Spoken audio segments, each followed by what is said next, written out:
Hello viewers, welcome to education and job corner. SSC নবম দশম একাদশ দ্বাদশ গ্রুপ সি ও গ্রুপ ডির নিয়োগ মামলার আজকে চূড়ান্ত শুনানির তৃতীয় দিন। আজকে মামলার যে শুনানি চলছিল সেখানে দীর্ঘ সওয়াল জবাবের মাঝে বিচারপতি দেবাংশু বসাক একটি গুরুত্বপূর্ণ মন্তব্য করেন এবং সেখানে উনি বলেন যে যেদিকে আন্দোলনকারীরা সেদিকের ধার বেশি, তারা আপনাদের চেয়েও বেশি গরিব। এর তৃতীয় দিনের শুনানির দীর্ঘ সওয়াল জবাবের মাঝে বিচারপতি দেবাংশু বসাক যে মন্তব্য করেন সেখানে উনি বলতে চাইলেন যে আন্দোলনকারীদের দিকে ছুরির ধার কিন্তু বেশি। তিনি এটাই কিন্তু অনুমান করছেন। বিতর্কিত চাকরি প্রাপকদের দিক থেকে যে প্রশ্ন উঠে আসে সেখানে স্কুল সার্ভিস কমিশনের এখতিয়ার নিয়ে কিন্তু প্রশ্ন উঠে আসে যে স্কুল সার্ভিস কমিশন কিভাবে নিয়োগপত্র বা সুপারিশপত্র বাতিল করতে পারে।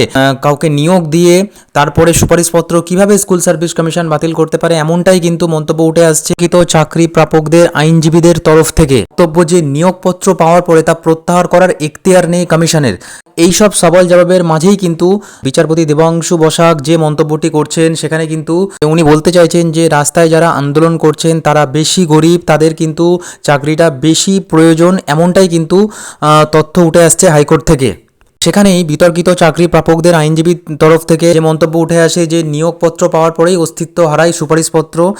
এই এখতিয়ার কিন্তু নেই স্কুল সার্ভিস কমিশনের যে সুপারিশপত্র বাতিল করার। এবং যারা বিশেষত গ্রুপ সি এবং গ্রুপ ডি স্তরে চাকরি করছেন তারা দীর্ঘদিন ধরে এই মামলা টানতে পারছেন না, কারণ তারা সেই অর্থে আর্থিকভাবে সচ্ছল নয় এবং দীর্ঘদিন ধরে এই মামলা তারা টানতে পারছেন না। এবং তারপরেই কিন্তু যে প্রশ্ন উঠে আসে যে অস্তিত্বহীন সুপারিশপত্র কি করে প্রত্যাহার করে স্কুল সার্ভিস কমিশন।